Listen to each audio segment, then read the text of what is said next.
Olá a todos e todas, como é que vocês estão?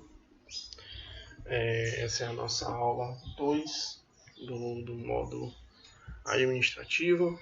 Lembrando, deixa eu só a minha água aqui, mas enfim, essa é a nossa aula 2 de hoje. Nós vamos ver hoje um complemento. Deixa eu botar aqui. Nós vamos ver hoje um pouco mais, como é que eu posso dizer, detalhado da aula passada, e vamos acrescentar também algumas coisas novas, tá certo? Lembrando que quem ainda não fez a sua atividade da aula anterior também está disponível aí para fazer, então não percam tempo e não deixem acumular, porque como estamos chegando hoje na metade do módulo, o nosso tempo é muito curto, tá bom? Então, aviso dado, a nossa aula hoje vai ter duração mais ou menos aproximadamente de 1h30, 2 horas. Como a gente já vem exaustivamente falando, as outras, o tempo restante vai ser para que vocês façam uma atividade, e essa atividade vale como ponto extra ou como nota complementar. Nós já vimos que a da aula passada valia a nota, se não me engano valia 3 ou valia 2,5, eu acho. Então a gente vai ter ainda mais uma atividade valendo 2,5, a prova valendo 5 e esse ponto extra. Esse ponto extra é importante porque caso vocês não alcancem a média de 7, vocês têm esse ponto extra para poder ajudar, né? E aí, ou até para uma possível prova de recuperação, vocês já não precisarem de tantos pontos assim. Mas faça. Qualquer dúvida que vocês tiverem, vocês podem falar diretamente comigo. Como a gente já vem tratando desde as outras aulas, para quem já pegou o módulo antigo, para quem já pegou as aulas anteriores dos outros módulos, ou para quem está começando agora esse módulo, então já sabe como é que é a nossa metodologia de aula. Tá certinho? Feito isso, eu acho que a gente pode começar a nossa aula de hoje rapidamente para a gente ver o que foi que a gente viu na aula passada. A gente viu o que é empresa, né? Nós vimos a definição de empresa, que é o que é um organismo. Vamos voltar aqui para a gente achar rapidinho, para a gente fazer uma revisão básica. Ó, empresa é o que? Uma unidade econômica e social, porque ela é econômica, porque ela obtém lucro, social, porque ela agrega pessoas, empregada por elementos humanos, ou seja, quem trabalha, elementos materiais, que são o que? As máquinas, os equipamentos, e técnicos, ou seja, de pessoas específicas de uma área que tem por objetivo de obter utilidades, ou seja, obter satisfações através de sua participação no mercado de bens e serviços, e nesse sentido faz uso dos fatores produtivos trabalho, terra e capital. E a gente falou que hoje já existem mais fatores produtivos além desse, né? Nós temos terra, capital, trabalho e capital, nós temos o capital humano e tecnologia. Foi? Só pra gente relembrar isso aqui, a gente não vai voltar para isso aqui não. Vamos voltar aqui.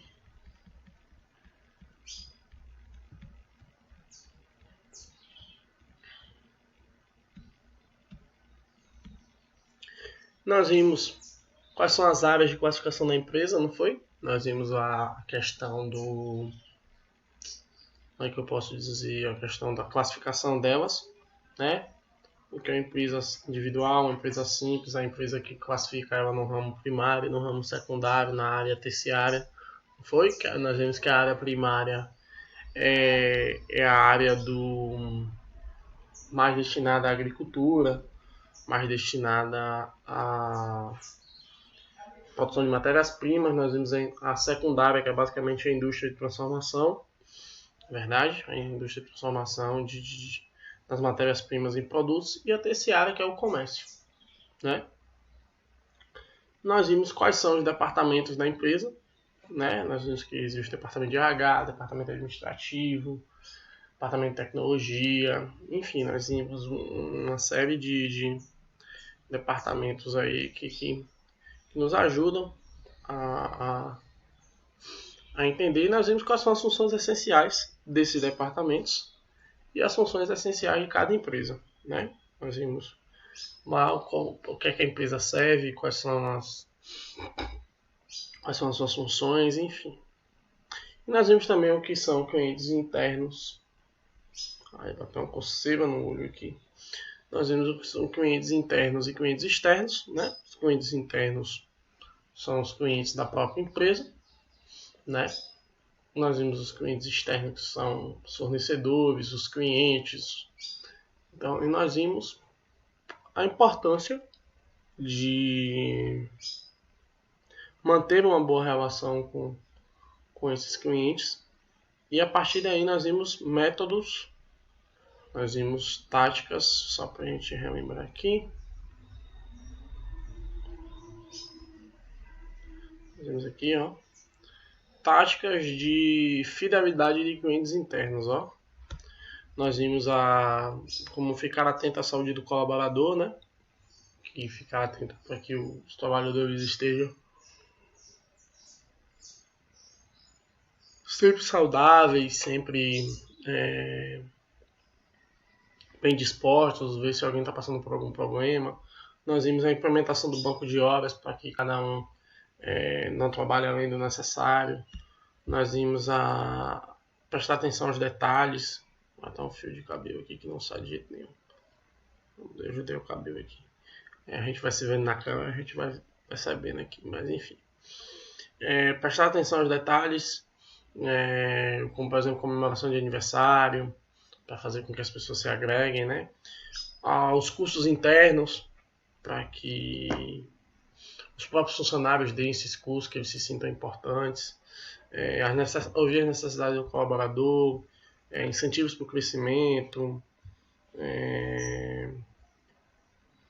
fornecer treinamentos externos, fazer reuniões periódicas, tudo isso a gente viu como a importância de fidelizar o cliente interno para que ele se sinta da melhor forma possível na empresa. E por último, nós vimos, cadê? Os tipos de clientes externos, né, que a gente viu, que nós vamos lidar diretamente com eles se você for trabalhar principalmente na área de vendas. Você vai trabalhar aí, ó, com o cliente decidido, que é aquele que já fez várias pesquisas e ele está disposto já a adquirir seu produto ou serviço. Geralmente é o cliente mais fácil.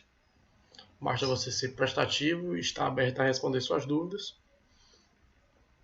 O cliente indeciso, que ele já pesquisou bastante sobre o produto que deseja, mas ainda não é certo se a sua empresa é a melhor do que a da concorrência. É uma boa dica para atender esse cliente: fazer perguntas simples e breves para entender o que ele de fato está procurando. Isso é mais fácil continuar a negociação. E o cliente apressado, que é o cliente que não quer perder tempo, é essencial manter uma comunicação assertiva e breve. Assim ele não fica impaciente, o que potencializa o fechamento do negócio. Só foi aqui. Tudo isso aqui é uma revisão, tá, gente? Só para vocês refrescarem a memória.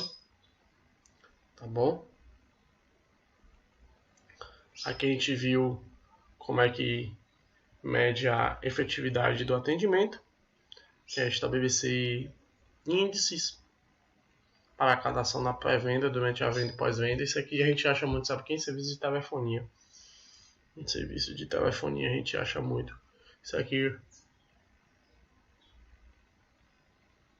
serviço de internet, quando a gente fala assim, avalie meu atendimento. Vocês provavelmente já escutaram isso.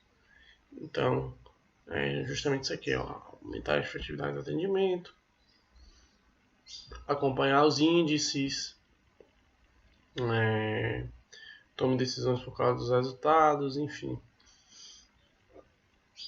Por último, nós vimos também na aula passada a questão da gestão de qualidade, que é buscar sempre os elevados padrões dentro da empresa para o desempenho das pessoas. Deixa eu botar uma coisa aqui. Que home office é assim, a gente tem que se adaptando. Aqui minha água, achei. E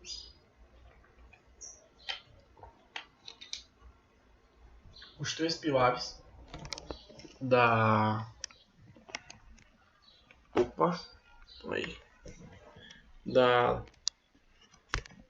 comunicação ou da qualidade de gestão de qualidade, que é a comunicação, a busca pela melhoria contínua e o uso adequado das tecnologias, tá bom?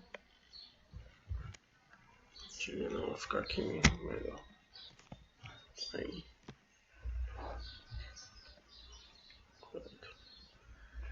E a gente viu esse que é a gestão de qualidade, importância da gestão de qualidade nas empresas. Nós vimos qual a importância dela, tal. E aí o porquê que a gestão de qualidade é importante. Ela reduz os custos por falhas, reduz o retrabalho, reduz o descarte, reduz a reclamação dos clientes, reduz o recalque, a religação, reduz os danos da marca. De uma forma bem grosseira e direta, a gestão de qualidade ela diminui os custos da empresa e aumenta o lucro.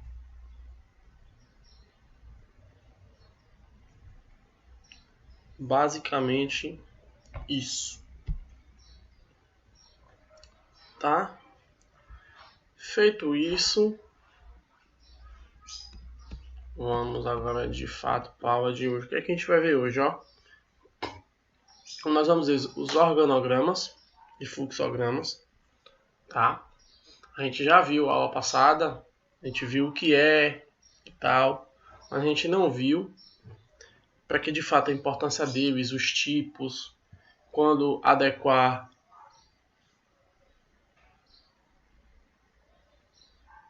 Não sei porque toda vez que eu começo a dar aula eu bocejo. Até em aula presencial é assim, mas enfim. Nós vamos ver o organograma e fluxograma. A gente viu na aula passada que por cima, mas a gente vai ver hoje de fato a fundo quando usar cada tipo de fluxograma, de organograma, para que ele serve, quais são as finalidades dele, qual a importância dele. A gente vai ver tudo isso.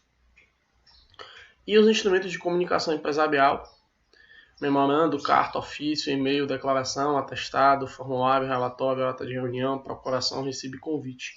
Eu não coloquei todos aqui, porque eu acho que não tem necessidade de a gente estudar tudo. A gente só vai ver alguns mais importantes. E aí o resto provavelmente vou colocar na atividade para vocês pesquisarem, ou vou passar algum material complementar, enfim. Mas não fiquem preocupados com isso. Acabou?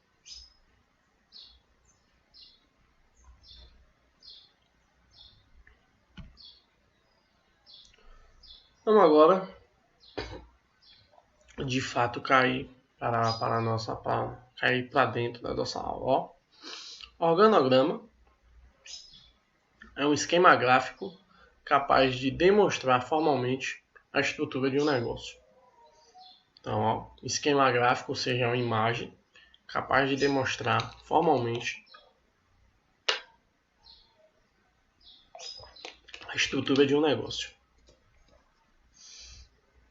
É uma ferramenta de gestão que ajuda a estabelecer a estrutura organizacional, e a gente já viu o que é uma estrutura organizacional, a questão da hierarquia, de quais são os cargos, quais são os departamentos, enfim, tudo isso a gente viu. Definindo funções, ou seja, o que é que cada um vai fazer, quais são os grupos de trabalho, ou seja, a quem você se reporta, e até os principais projetos que transitam pela empresa.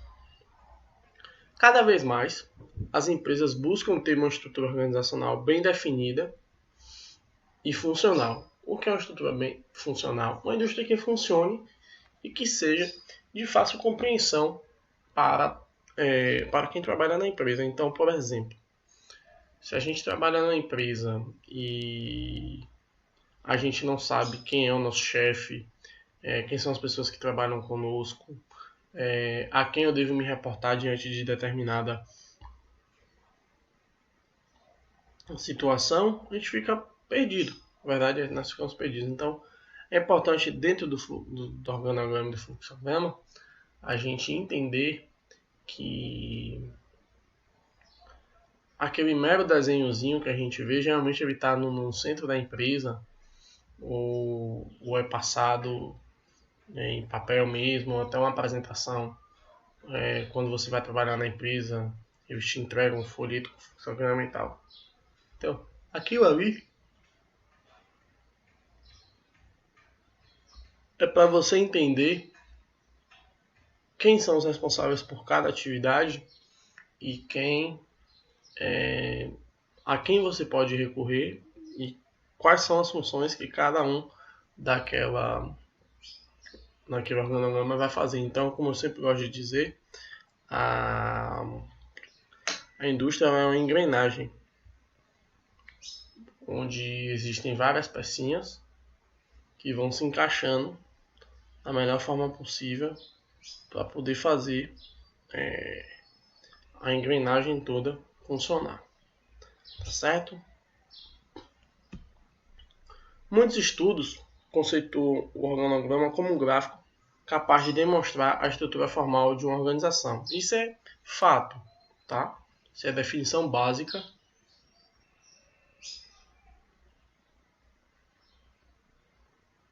Definição básica de fluxograma. Mas estudos mais detalhistas, eles vão além disso, ó. Porque é uma ferramenta de gestão que ajuda a estabelecer a estrutura organizacional, definindo funções, grupos de trabalho e até os principais projetos que transitam pela empresa. Sua origem está relacionada à necessidade de departamentalização dos negócios, o que permite organizar o que está sendo feito e atingir melhores resultados. Então, ao lembro que a gente falou alguns minutos atrás da questão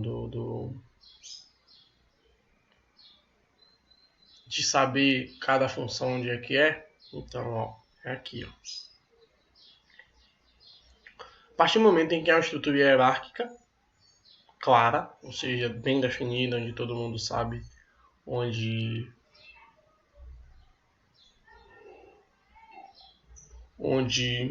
trabalha, o que faz, enfim, todos entendem a sua função e todos são treinados para desempenhá-la com excelência, fazendo com que o negócio prospere. É provável que o primeiro organograma tenha sido criado em 1856 pelo administrador de ferrovias Daniel Macau. Desde então, tem ganhado fortes adeptos e hoje, na verdade, está presente nos mais diversos tipos de empresas de diferentes tamanhos e segmentos. Eu me arrisco a dizer que toda empresa séria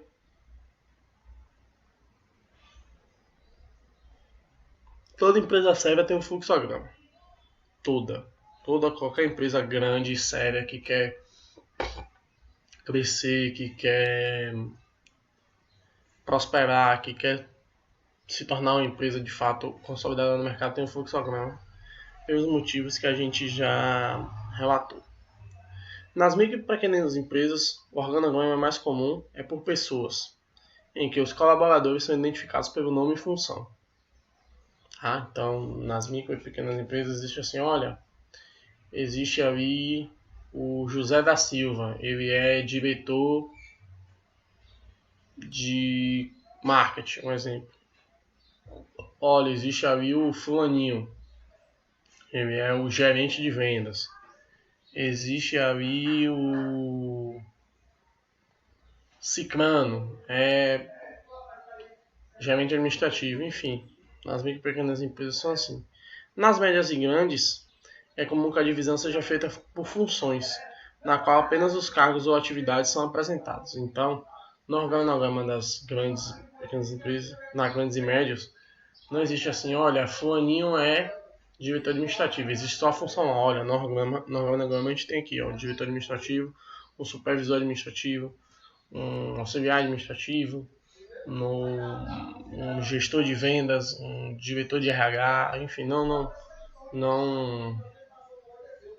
existe digamos, a pessoalização, onde se fala o nome. Isso aí você vai descobrindo com o tempo que você trabalhar na empresa.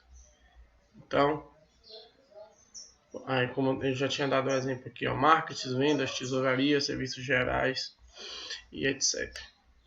De toda forma, o organograma é uma ferramenta que ajuda a entender quem está no topo, no meio e na base da empresa, atribuindo responsabilidades específicas a cada integrante. Ou seja, cada um no seu quadrado. Já cantava musiquinha, né? Então é cada um no seu quadrado, então cada um faz uma função. Se eu sou faxineiro, eu não posso fazer a função do cozinheiro, e vice-versa. Se eu sou auxiliar administrativo, eu não posso fazer a função de segurança. Se eu sou gerente administrativo, eu não posso entrar na área de vendas, e vice-versa. Desse modo, o trabalho é bem fracionado e tudo ocorre com organização. É a palavra-chave, gente. Dentro de uma empresa, seja ela qual for, o fluxograma e organograma, ele vem da organização. Não tem pra onde correr. Fiquem bem atentos quanto a isso.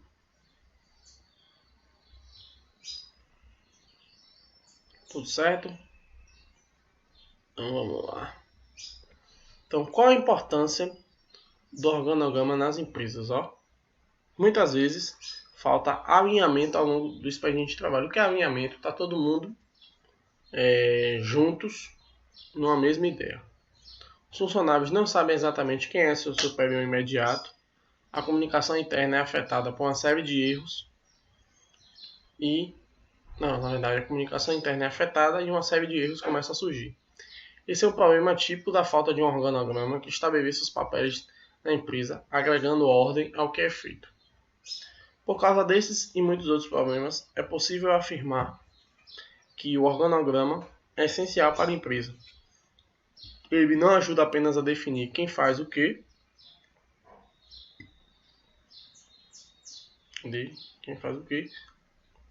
mas também facilita o entendimento da estrutura organizacional e gera maior alinhamento ao trabalho. No entanto, existem muitos outros benefícios. Tá? E agora a gente vai ver quais são os principais benefícios do organograma para o negócio. E isso aí vale para você que quer fazer uma empresa, que tem um desejo de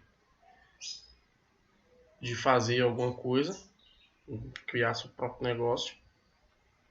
Ou se você vai trabalhar, ou pretende trabalhar na área administrativa, melhor assim dizendo, para você entender os benefícios do organograma, certo?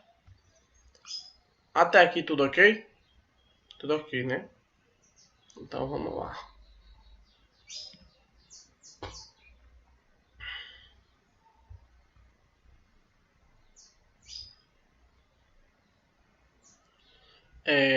O primeiro que a gente precisa fazer é que o organograma facilita o entendimento dos níveis da empresa.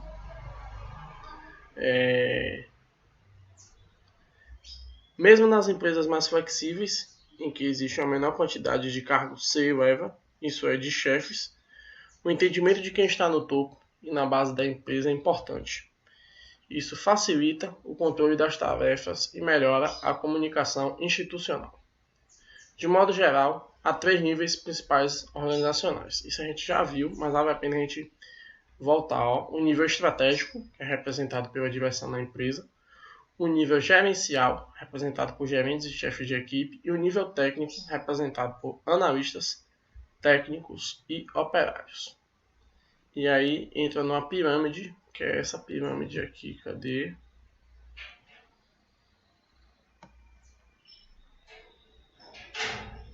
no topo. Aqui, ó. Essa pirâmide aqui, ó. O nível estratégico, que é o que os chefes aqui, ó. Eles pensam em toda a organização, tem foco no longo prazo, estipulam objetivos globais. O tático são os gerentes e, ó, técnicos, pensam no departamento, médio prazo.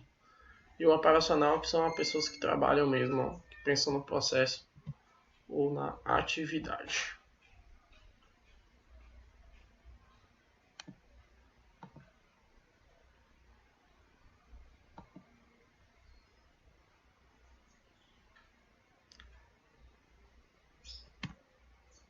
Então, seguindo com o porquê que o organograma facilita o entendimento, porque ó, e facilita, permite com certa facilidade a identificação de quem está no topo, no meio ou na base da empresa. Mesmo nas organizações que rejeitam a ideia de hierarquia, como as APOS, que adotam o regime de holocracia, e aí vocês não precisam saber, mas eu acho que vale a pena a gente entender o que é holocracia. Acho que eu deixei até anotado aqui, deixa eu pegar minhas anotações aqui, gente.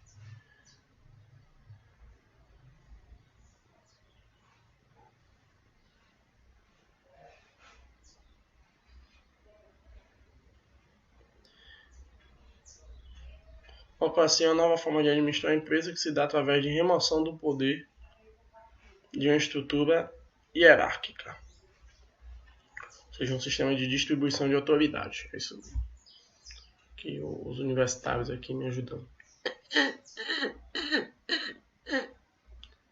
Que é, no caso, não existe uma autoridade central. Por exemplo, não existe um presidente, não existe um diretor-geral. São picos de autoridade que estão aí na empresa. Então, quando alguém no comando geralmente mais experiente e competente, isso tranquiliza e gera credibilidade para quem está na base. Então, geralmente o organograma facilita o entendimento. A segunda melhoria do organograma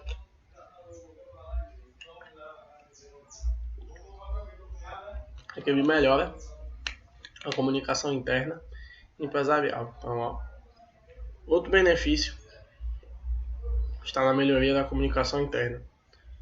Quando cada liderado entende quem é seu superior, a relação e a própria comunicação pode melhorar. Porque, ó, se eu não sei quem é meu chefe, eu não sei a quem eu me reporto, eu não vejo ele todo dia, eu não sei quem é, então fica difícil a gente estabelecer uma comunicação entre eles, não é verdade?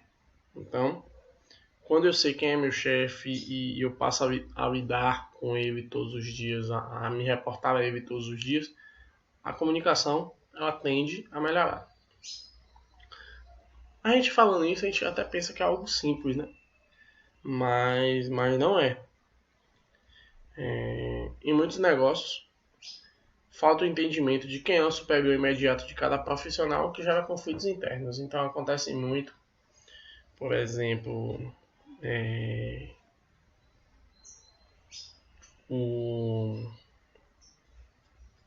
Poxa, fugiu aqui. Por exemplo, no setor de vendas e o setor financeiro, que aí acontece um pepino no setor de vendas e aí o cara de vendas vai falar com o financeiro em vez de falar com o seu superior de vendas, entendeu? Então isso acontece muito e causa conflito, né? Causa ciúme, enfim, uma série de coisas. A relação entre líder e liderado é essencial ao diálogo, pois os líderes transmitem informações do topo para a base da organização, então é um canal de elo, de ligação entre passar informações.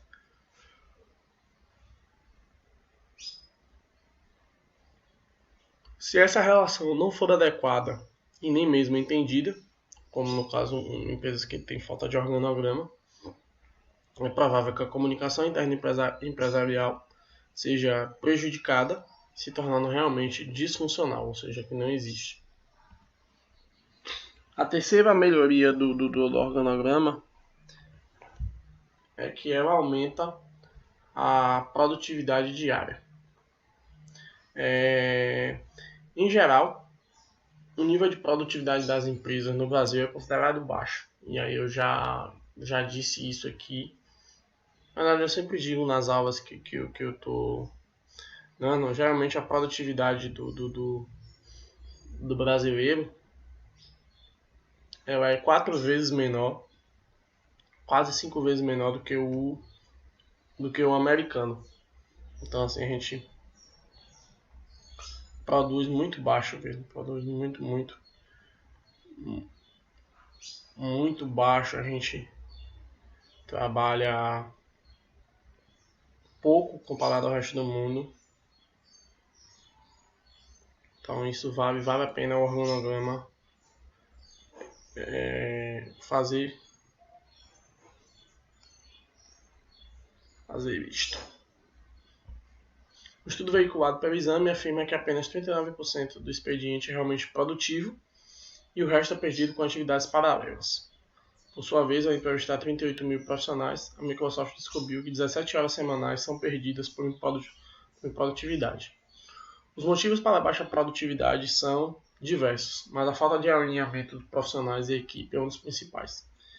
Quando a estrutura organizacional é bem delineada, a produtividade da equipe é afetada positivamente. Isso porque todos entendem seu papel e o que devem fazer para que o negócio seja bem sucedido. Então, o organograma serve para isso.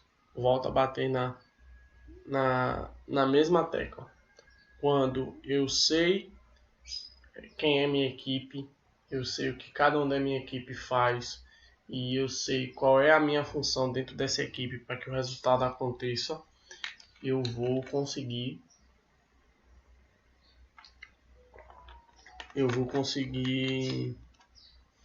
os melhores resultados possíveis, porque eu sei da minha importância naquilo ali.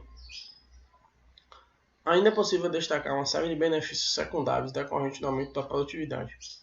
Por exemplo, o aumento da economia por escala, ou seja, o aumento de produção, maior competitividade organizacional, ou seja, a gente vai querer competir com setores para poder chegar ao melhor resultado, e a eficiência operacional diária. Um negócio produtivo é mais atraente, rentável e tem ampla capacidade de crescimento.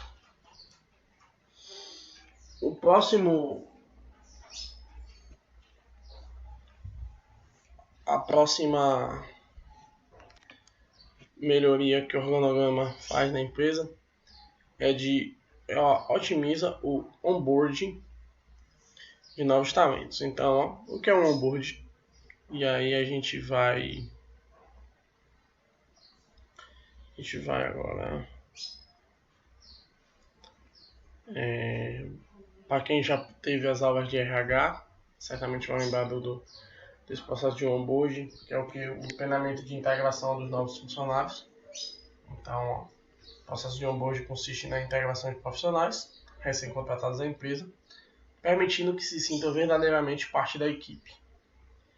Para que esse processo seja bem sucedido, é preciso apresentar a empresa, as equipes de trabalho, o superior imediato e a liderança da organização.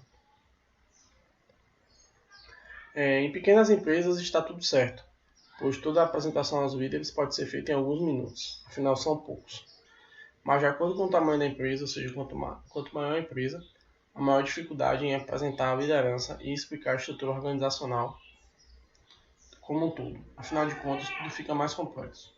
Sendo assim, é preciso que a empresa disponibilize sempre o organograma. Aqui é preciso destacar que o organograma é uma importante ferramenta visual, porque a gente vai ver como de fato a empresa tá acontecendo.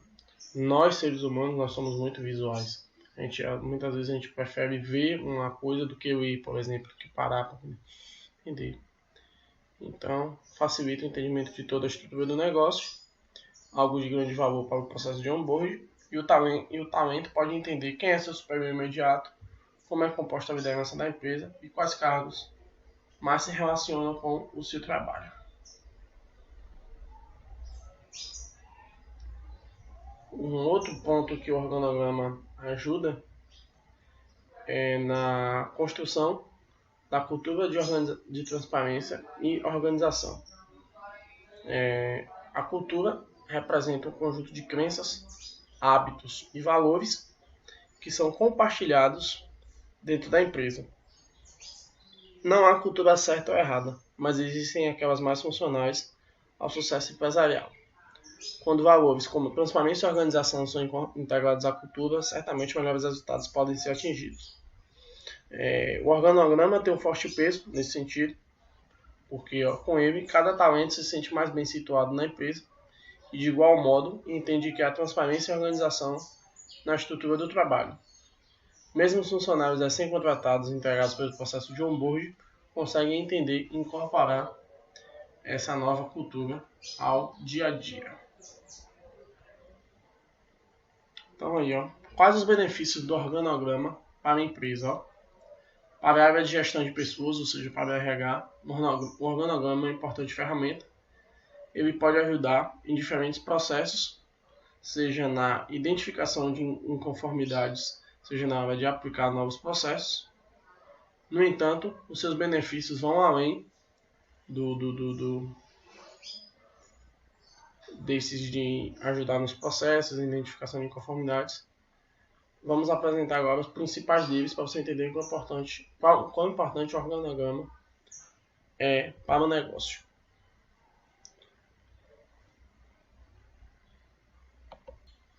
Vamos lá. Primeiro, a estruturação de cargos, que é um dos processos que podem ser melhor conduzidos quando a organização conta com um organograma bem elaborado. É a reestruturação das equipes e contratação de novos colaboradores.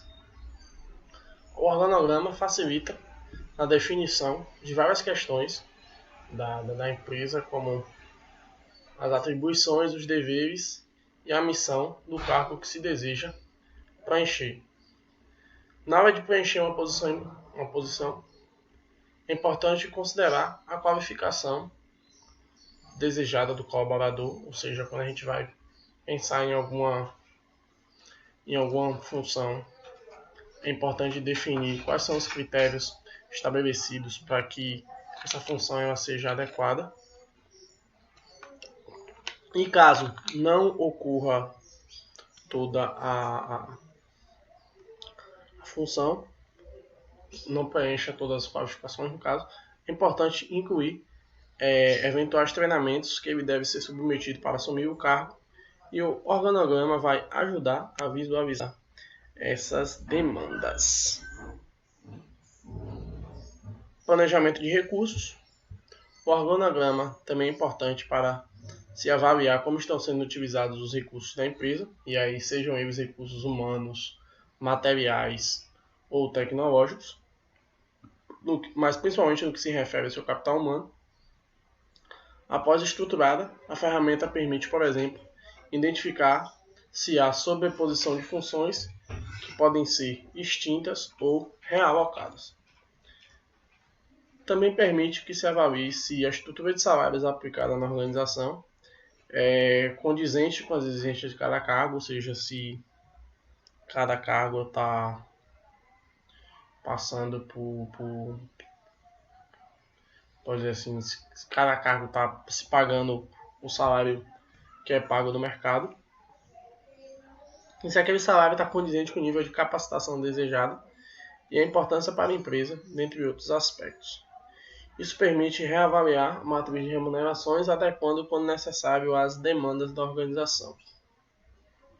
Vamos lá. Definição de plano de carreira. O organograma consolidado é uma ferramenta essencial na definição de planos de carreira para os colaboradores, o que é um importante fator de motivação e engajamento para a força de trabalho. Então, por exemplo, se eu sei que eu sou um assistente administrativo e eu estou fazendo meu trabalho bem, e eu descubro que logo acima de mim existe uma função de gerência e que eu posso ser promovido daqui a alguns anos, lógico que eu vou querer trabalhar de uma melhor forma possível para que eu consiga aquele cargo. Então, com o organograma claro, o setor de recursos humanos pode delinear de forma mais realista como se dará a progressão dos funcionários na estrutura da empresa, e o próprio colaborador consegue visualizar as possibilidades de crescimento dentro de uma organização e quais as habilidades e competências ele precisa desenvolver para chegar àquela função. Prevenção do acúmulo de funções e o retrabalho. O organograma permite aos gestores identificar se há colaboradores na empresa com excesso ou desvio de atribuições, ou seja, se existe pessoas que estão acumulando mais de uma função ou mais de um trabalho, e as quais deveriam ser redistribuídas, ou seja, se precisa que uma pessoa saia de uma função para ir para outra, ou se a função que ela está exercendo precisa ser desdobrada em mais de um cargo. Então tudo isso a gente precisa fazer. Também ajuda a localizar quando uma mesma função é delegada a mais de um cargo, o que vai gerar o que é um retrabalho. E as duas situações, além de gerar um desperdício de dinheiro e de recursos, pode comprometer a produtividade dos colaboradores. Fechando essa digamos assim, essa primeira parte, nós vamos entender agora quais os tipos de organograma corporativo. A gente pensa assim, organograma é só um desenho, né? Só aquele motivo, mas cada um tem sua função para que a gente possa entender, tá? Se nas empresas de menor porte, os níveis hierárquicos entre os colaboradores são claras, nas organizações maiores é importante documentar e representar por meio de organograma essas relações. Então, a estrutura básica de um organograma é formada por figuras que representam os cargos e linhas, apontando as relações entre eles e facilitando a compreensão de como eles se relacionam. Essa é a organização básica de uma ferramenta que pode ser elaborada em diferentes modelos, cada um com características específicas. Vamos lá para a gente ver quais os tipos de organograma. Assim, existem diversos tipos de organograma. Alguns são expressos na horizontal e outros na vertical. Alguns são representados por pessoas e outros por funções. A forma como a organização é administrada é um ponto-chave para determinar o melhor modelo de organograma para representá-lo. Então, vamos lá. De toda forma, é crucial entender qual é o mais adequado ao seu negócio e como utilizá-la na prática. Para tanto, separamos uma lista completa para que você entenda os principais. Então, o que é que a gente vai ver agora aqui nessa segunda parte da nossa aula? Nós já entendemos, ou eu presumo que todos já tenham entendido essa altura da nossa aula, a importância desse simples desenhozinho do organograma, né? E quais são as melhorias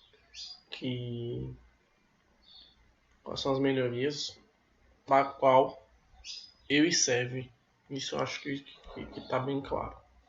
Então, essa segunda parte é entender que a gente sabe que existem diversos tipos de empresa ao redor do mundo, né? Existem empresas de diversos ramos, afinal existem vários ramos de atividades econômicas, e cada empresa ela adota um organograma de acordo com o seu tipo de atividade e seu tipo de estrutura administrativa.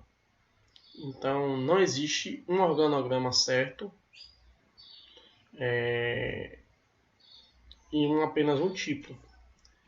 Todos representam o que de fato um organograma serve para fazer, e a gente já viu para que ele serve. Mas a forma de representação, assim, vou usar um termo bem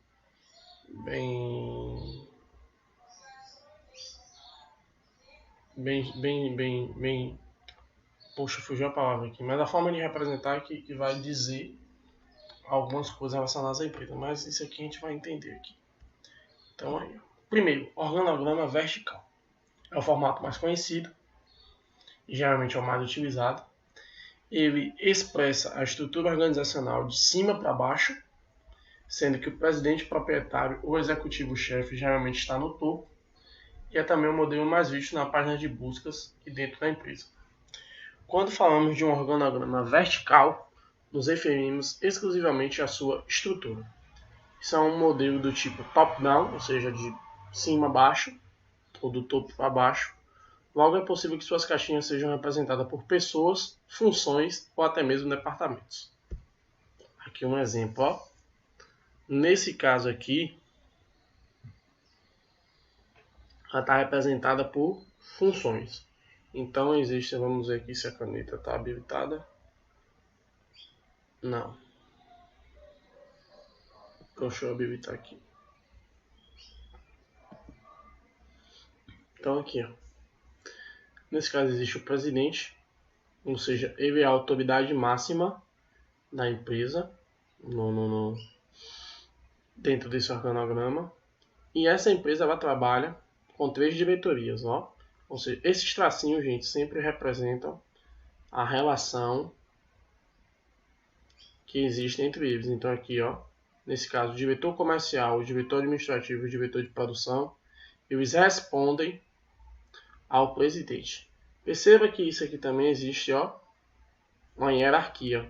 Ou seja, quem está no topo é quem tem maior poder e quem está na base é quem tem menos. Então aqui, ó, não existe diferença de poder entre o diretor comercial, o diretor administrativo e o diretor de produção. Tá? Eles usam um termo bem comum assim, eles estão de mesma base. Ninguém pega nada para ninguém aqui. Ó. Nenhum pode peitar o outro em termos de importância. Se aqui, por exemplo, existe muito hoje nas empresas isso, o presidente e o diretor-geral, ou CEO. Então o CEO ele ficaria aqui, ó, bem no meio aqui do presidente, aqui, logo abaixo do presidente. Ou seja, os 3 diretores aqui responderiam ao CEO e o CEO responderia ao presidente. Então aqui, o diretor comercial, ele tem 2 relações de poder, o gerente de vendas e o gerente de marketing. Então, ó, eles 2 só podem responder ao diretor comercial, não pode responder a mais ninguém. Tá? Então, o nosso diretor administrativo que deve empeitar esses 2 aqui não pode. O diretor administrativo, o gerente de contratos, o gerente de cobrança, e o diretor de produção, gerente de produção e gerente de compras. Então aqui é uma estrutura vertical bem definida, onde cada um sabe a seu cargo a quem se reporta. O organograma horizontal, a essência é a mesma que o vertical, mas em termos gráficos, o organograma horizontal apresenta uma grande diferença. As caixinhas são apresentadas de forma horizontal, sendo que os cargos de estratégia e comando estão à esquerda e os cargos operacionais à direita. Nesse sentido, ele parece com uma estrutura hierárquica deitada, crescendo sempre para as laterais. Ele pode ser muito útil para organizar projetos ou departamentos de um estabelecimento, agregando uma percepção mais igualitária e menos hierárquica. Aqui, ó, uma smart art de hierarquia horizontal, ó. Temos aqui a Isabel, que é a vice-presidente, ou seja, ó, os cargos de estratégia e comando estão à esquerda, os cargos operacionais na direita. Para que é isso aqui, ó?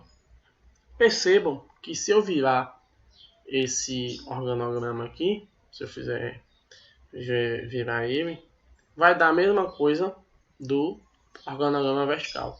Então, a ideia daqui é visualmente passar a ideia ao colaborador de que ele não está acima nem abaixo, tá? Ele está em linha caminhando com a empresa. Porque você vê aqui é a mesma coisa, ó.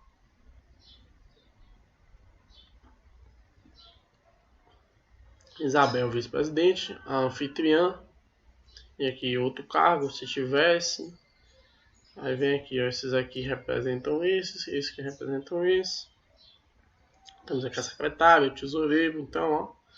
é uma estrutura que, em vez de caminhar de baixo, ela crescer de baixo para cima, ela cresce da esquerda para a direita. Então, sempre os cargos da esquerda são mais estratégicos, do nível estratégico, ou seja, níveis de comando. Os da direita são mais nível operacional.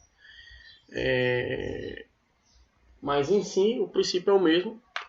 O organograma vertical só passa a ideia de, visualmente, ele está... Você não se sentir,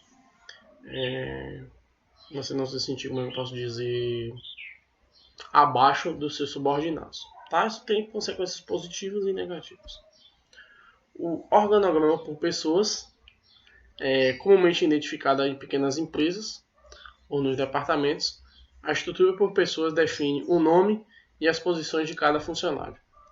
Seu grande benefício é a comunicação direta e eficaz, mas é realmente sustentável nos grandes negócios. Então, o organograma por pessoas ele serve para o período aqui só para pequenas empresas. Quando o empreendimento cresce, fica muito mais difícil estruturar um organograma compreensível e ainda gravar o nome de cada funcionário. Imagine, por exemplo, uma empresa com 3.000 empregados. A representação gráfica da estrutura seria imensa. Então, o organograma por pessoas é aqui, ó. Com pequenas empresas, tratado de pequenas empresas mesmo, tá? Então, aqui, ó, pegou fulaninho de tal, obedece a fulano. Geralmente no organograma por pessoas todo mundo se conhece, então é geralmente mais voltada para, de fato, para pequenas empresas com poucos funcionários. Então, geralmente microempresas, você acha isso aqui, pequenas empresas, estabelecimentos comerciais, estabelecimentos de bairro, e geralmente são os mais utilizados aqui. O organograma por funções é um modelo muito mais adequado também para pequenas empresas, pois trata os funcionários de maneira coletiva e os distingue pela função exercida. Por exemplo, em vez de citar o nome de cada vendedor da empresa, destaca a função vendas. A principal vantagem do modelo de organograma por funções, ou funcional, é a comunicação vertical e a facilidade de visualização da estrutura hierárquica. Além disso, geralmente é mais simples compreender sua representação gráfica e, portanto, manter os profissionais coordenados no expediente. Aqui, ó, um organograma por funções. Ó. Percebam que não tem nome de ninguém aqui. Ó. O organograma por funções é muito parecido com o vertical. Ó. Mas o que é que vai mudar para cá? Ó?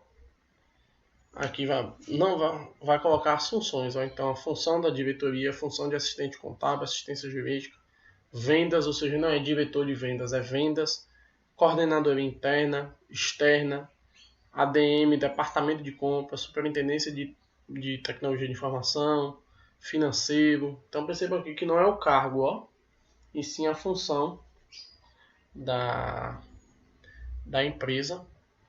E estabelecer aqui poderia ser colocado muito mais, tá, gente? Aqui é um exemplo básico de funções com uma empresa aqui, nesse caso, com 4 departamentos: vendas, administrativo, financeiro e tecnologia de informação, tá? Então, bem basicão mesmo, bem basicão. Aqui a gente poderia colocar contabilidade, estoque, controladoria, segurança, o que mais a gente poderia colocar?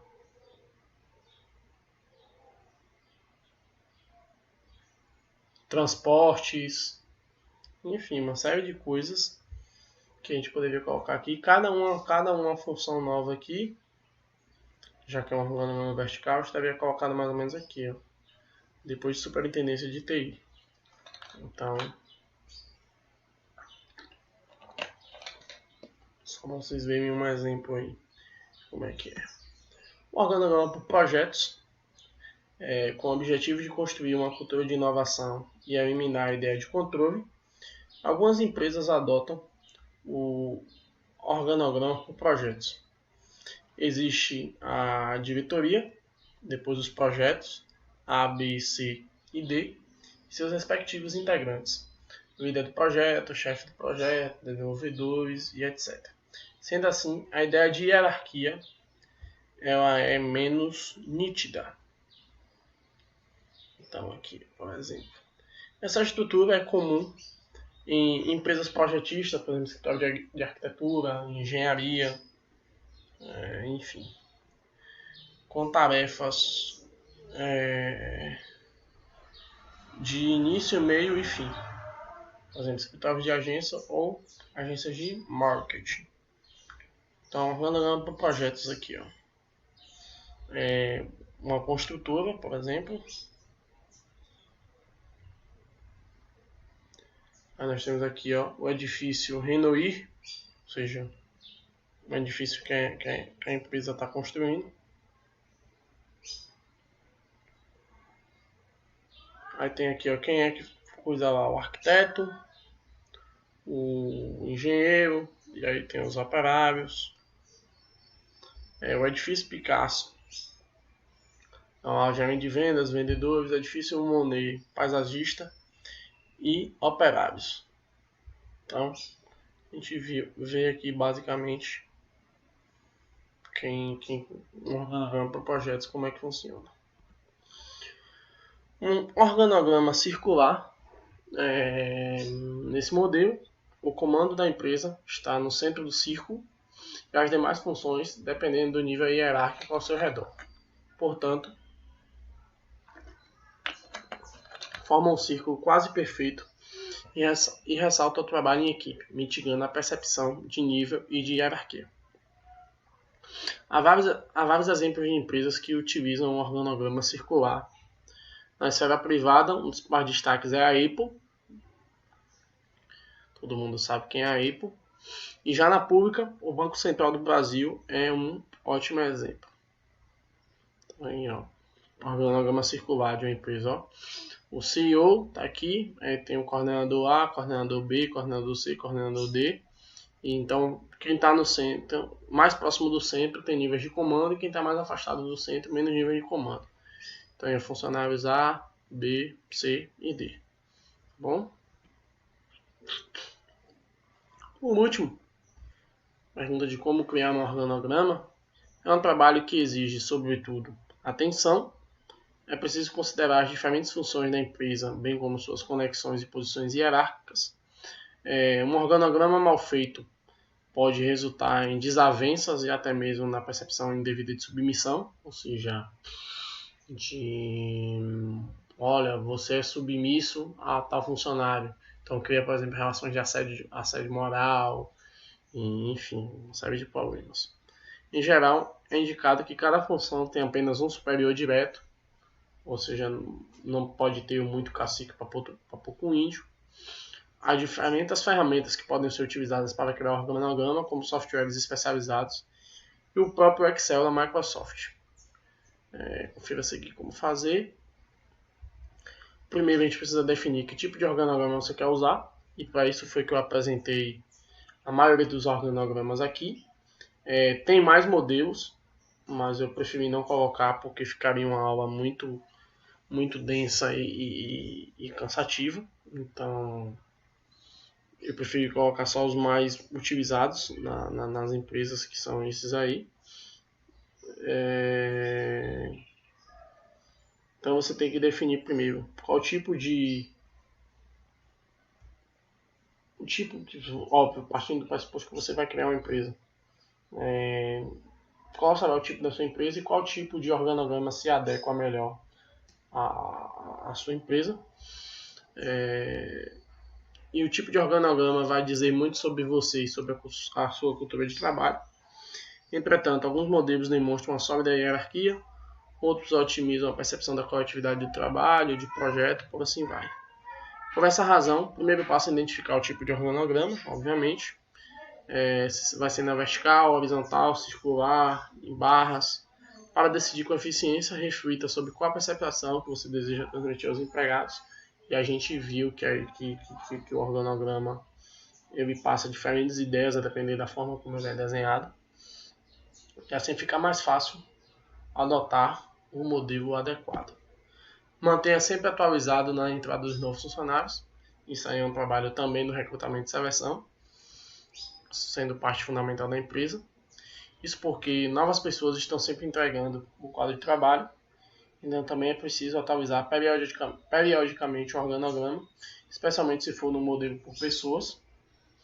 É necessário lembrar que o organograma é crucial no processo de integração, no processo de treinamento de integração, ajudando o novo talento a se sentir parte do time e entregar melhores resultados. E como vimos, há uma série de benefícios em desenvolver o organograma na sua empresa. Ele facilita o entendimento da estrutura organizacional,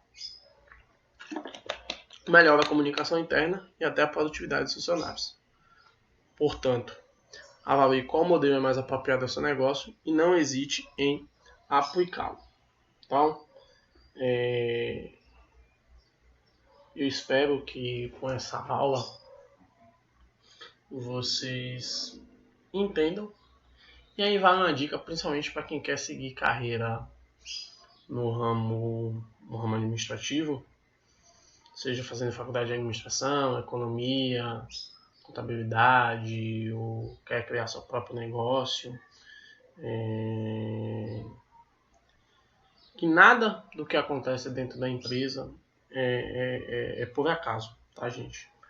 Tudo tem uma lógica e tudo tem como é que eu posso dizer assim, tudo tem um porquê. Então muitas vezes a gente pensa assim, mas tem ali um desenho, quando a gente na empresa tem um desenho do organograma e do mapa da empresa, como se eu não soubesse o que é.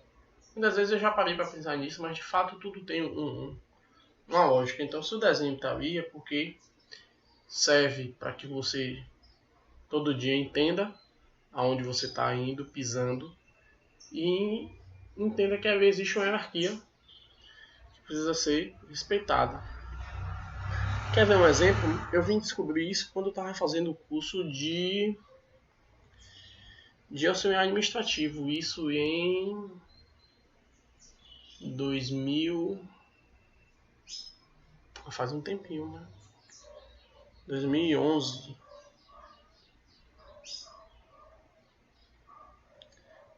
2011. Foi 2011. 2011, quando eu fazia, um professor que depois veio um amigo meu, a professora na verdade, falou comigo assim: vocês sabem por que as luzes do supermercado são sempre as mesmas cores, o mesmo modelo de formato? A gente pode assim para pensar. Não, senhor, não. Você já reparou que o supermercado não tem janela, dificilmente tem janela?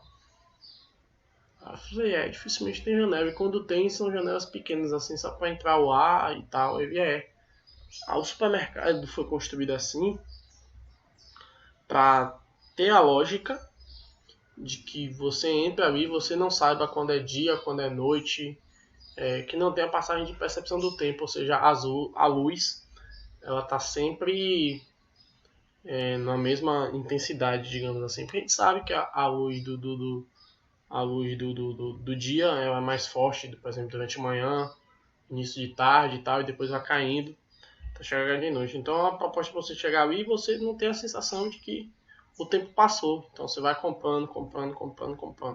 Isso é muito usado também nos aviões, principalmente em viagens muito longas. Por exemplo, você sair daqui para ir na China. Você praticamente sai daqui de manhã e vai chegar lá de noite. Então, o fuso horário, né? Você não está acostumado com o fuso horário daqui, então, de lá, no caso. Então, o avião, é chamado de jet lag, usa isso para tentar minimizar um pouco isso. Então, eu fiz essa viagem toda para vocês entenderem que organograma, por mais que seja um desenho simples e bobo, a gente viu aqui nesse bom tempo de aula que as inúmeras coisas que dá para fazer com ele. Tá? Então, basicamente isso aí que eu quero lembrar vocês. Vamos agora para a nossa parte final da aula, para tratar dos instrumentos de comunicação empresarial. O organograma ele pode ser até considerado um instrumento de comunicação empresarial, no sentido de que ele passa uma ideia, mas existem outros nesse sentido. Então, um programa bem delineado de comunicação com os empregados pode incluir 6 tipos de instrumentos que atuam em 6 áreas diferentes: os meios de comunicação interno, os eventos, campanhas e programas e atividades lúdicas, convênios e pesquisas. Deixa eu só ajeitar isso aqui, gente, eu sou perfeccionista. Aí.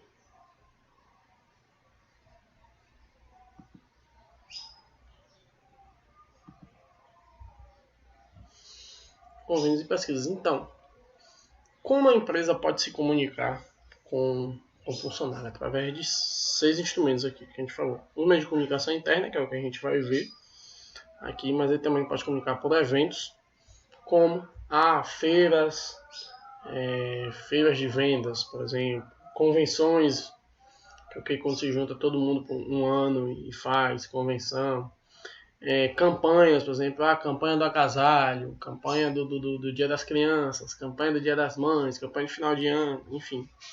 Programas ou programas internos dentro da empresa. Existem empresas hoje que já têm a TV, sua própria TV. Então, por exemplo, não me lembro de uma aqui agora de cabeça fácil, mas chutar, inventar uma aqui, por exemplo, a Ambev. Por exemplo, tem a TV Ambev, que são pessoas que trabalham ali fazendo programas mesmo, para que os funcionários possam ver e tal. Atividades lúdicas, por exemplo, empresas que têm corridas, empresas que têm Olimpíadas, enfim, empresas que fazem dia de plantar árvore, dia de coleta de lixo, enfim, série de coisas. Convênios, empresas que têm convênios com universidades e cursos técnicos. Existe muito isso, não sei se aqui em Feira existe alguma empresa que faça isso, além dos programas de jovem aprendiz, mas com certeza em Sergipe eu sei que tem uma que tem convênio com a Federal de Sergipe, então é uma forma, e pesquisas mesmo. Então, a reflexão sobre os dispositivos organizacionais e a determinação dos suportes nos instrumentos de comunicação são elementos de extrema importância na gestão de uma organização. Esses elementos estão na dependência de escolhas políticas que nesse domínio são negligenciadas. No entanto, é extremamente importante ter atenção aos tipos de e-mails utilizados na comunicação interna. Então aqui, deixa eu ver.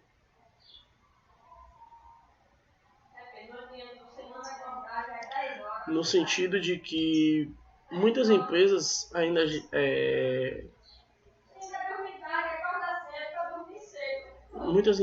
eles ainda, como é que eu estou procurando a palavra aqui, gente, me fugiu, mas muitas empresas ainda não dão atenção, principalmente a esses meios de comunicação. Não fazem nada nesse sentido, ou não se comunicam não só com seus colaboradores, mas também com com a sociedade em volta.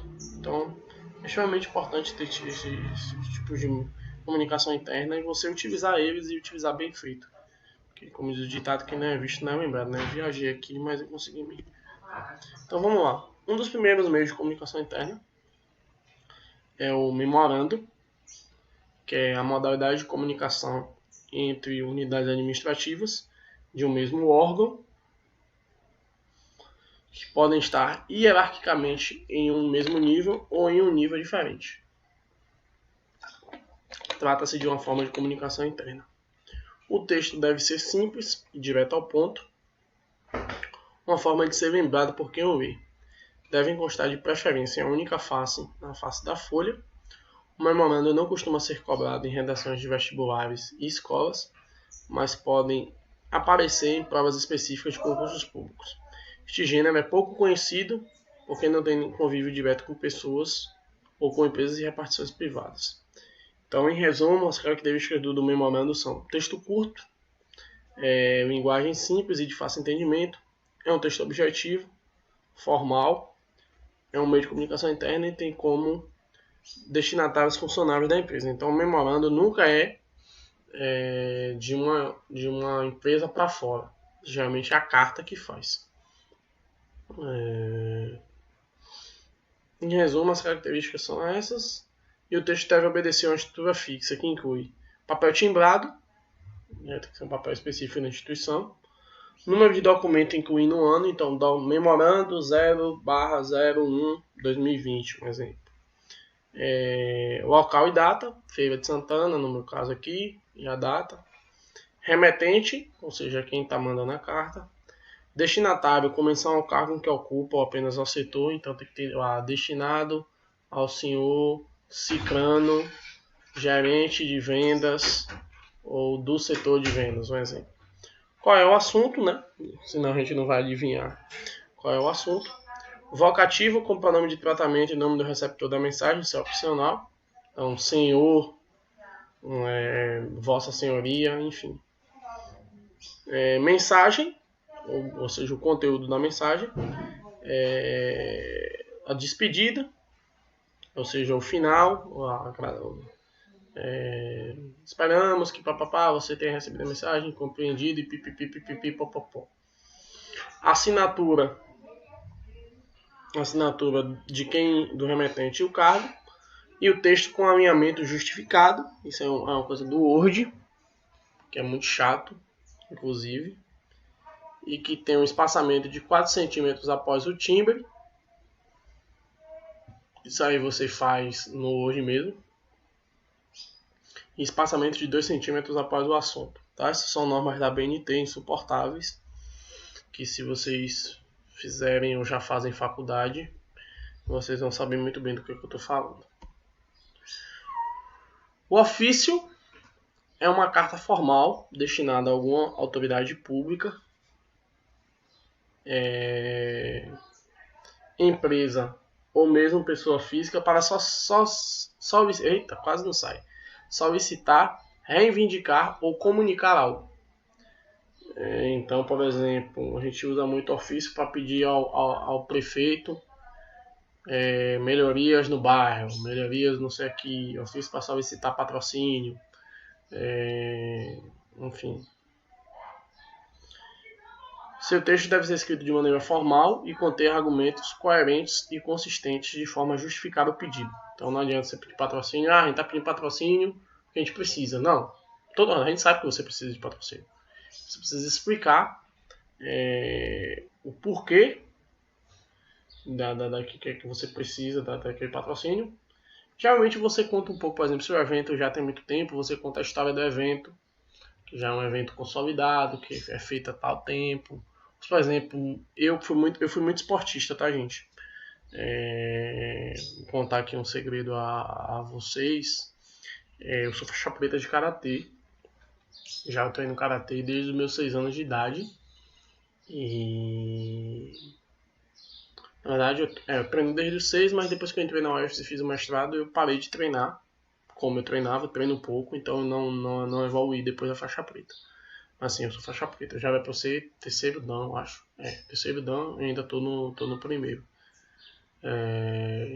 Na verdade, nem no primeiro, mas sou só faixa preta. Se eu fizesse um exame hoje de faixa, eu iria pro segundo dan, já direto.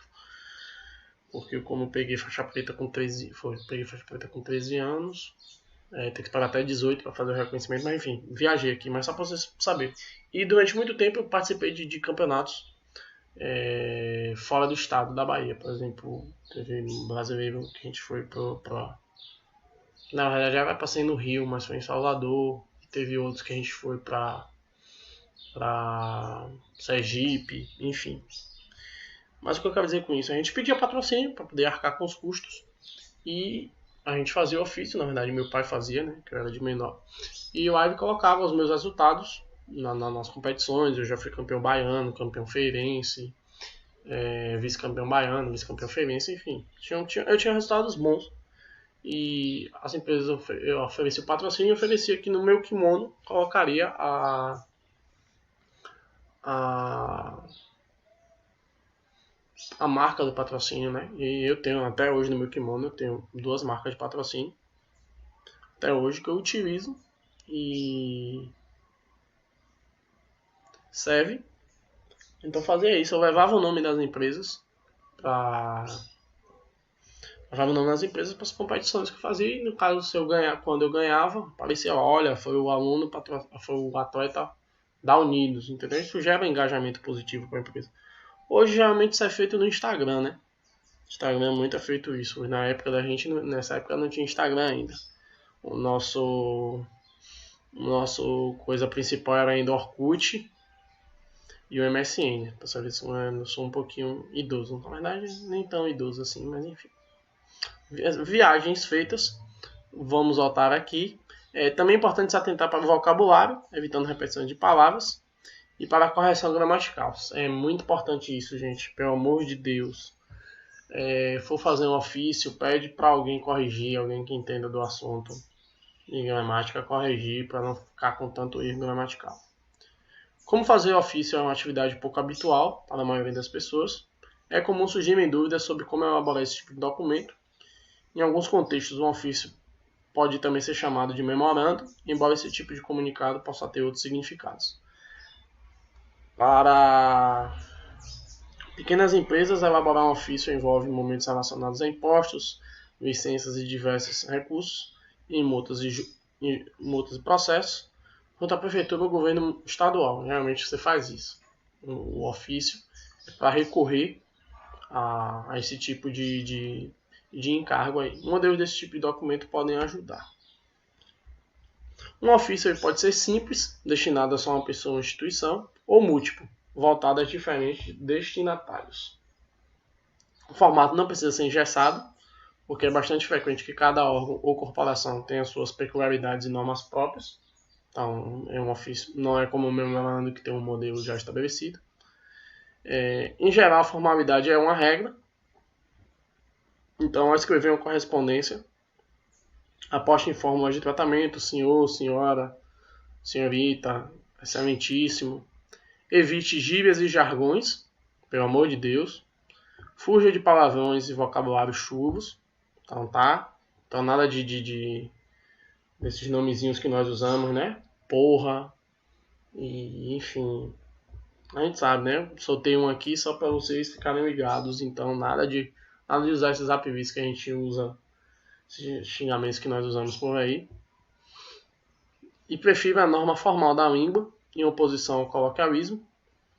Então, evite escrever da maneira que a gente costuma falar no dia a dia, tá? Existe uma diferença muito grande entre como a gente fala e como a gente escreve no dia a dia. É comum incluir nome e endereço do destinatário em um único bloco, no topo ou no final do documento, indicando os cuidados de quem, AC, sempre use o AC para dizer aos cuidados de quem se destina o pedido ou comunicado. Assim como os memorandos ou avisos, essa prática é especialmente útil para o ofício destinado à instituição, onde há muitas pessoas trabalhando e um grande volume de cartas sendo recebidas. A área de protocolo de organização, assim, precisa saber de forma mais clara e direta possível como direcionar cada um dos documentos. Então, extremamente importante quando se fizer um ofício, você se atentar a isso, para que o ofício não vá para a pessoa errada ou até ele nem seja recebido. Então, para evitar extravios, certifique-se de que o nome do destinatário, departamento ou setor estejam corretamente descritos antes de enviar o documento. Os tipos de ofício mais comuns são ofício de solicitação, que é o quê? Documento com demandas de providências de informações, de materiais ou propostas de acordo, entre outros fins, sobre temas diversos.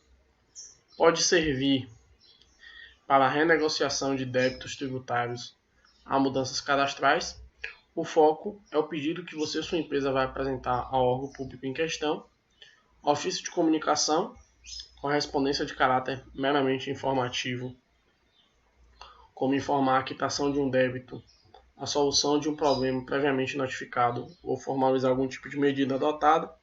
Ofício de pedido, semelhante ao de solicitação, segue modelos mais padronizados conforme o caso.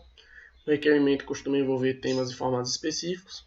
Ofício jurídico, que é documento destinado ao Poder Judiciário, como Tribunal de Justiça, Ministério Público, ou mesmo advogados ou representantes. Trata-se de uma correspondência extrajudicial. E ofício para pedir patrocínio, como eu já falei, correspondência dedicada a solicitar aporte de recursos a um projeto, evento ou ação. Declaração é um tipo de texto utilizado no nosso cotidiano. Trata-se, portanto, de um texto de valor documental que comprova ou declara algo sendo utilizado por diversas instituições, órgãos, escolas, universidades, empresas, dentre outros, como, por exemplo, declaração de imposto de renda.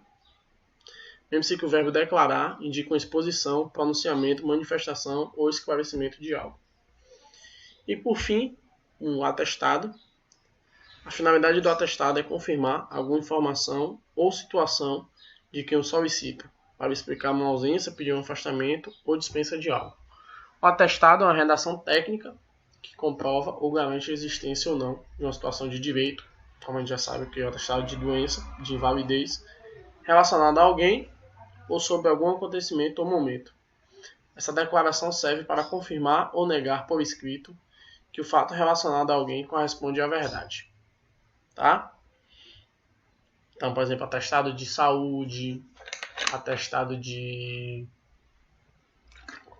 invalidez, atestado de acidente, de alguma coisa, serve para quê? Para comprovar aquela situação. Então, o que é que a gente viu hoje? Nós vimos exaustivamente um organograma e fluxograma, né? Nós vimos instrumentos de comunicação empresarial, memorando, carta, ofício. E-mail a gente não precisa muito saber, porque a gente trabalha com isso. Então, o que é um e-mail? E-mail nada mais é do que a gente uma forma de comunicação virtual que serve para determinar ou explicar determinadas coisas. Declaração atestada a gente viu. Formulário é um documento pré-estabelecido que obedece uma regra formal que serve para preenchimento de alguma atividade. Relatório é a mesma coisa, relata alguma situação. Ata de reunião é um documento que comprova que aquela reunião de fato existiu e o que foi dito naquela reunião.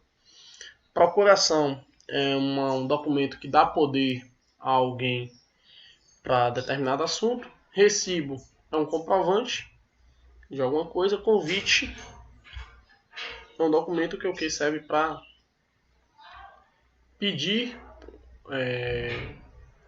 ou convidar mesmo, de chamar uma pessoa de forma voluntária, não obrigada, para uma determinada atividade.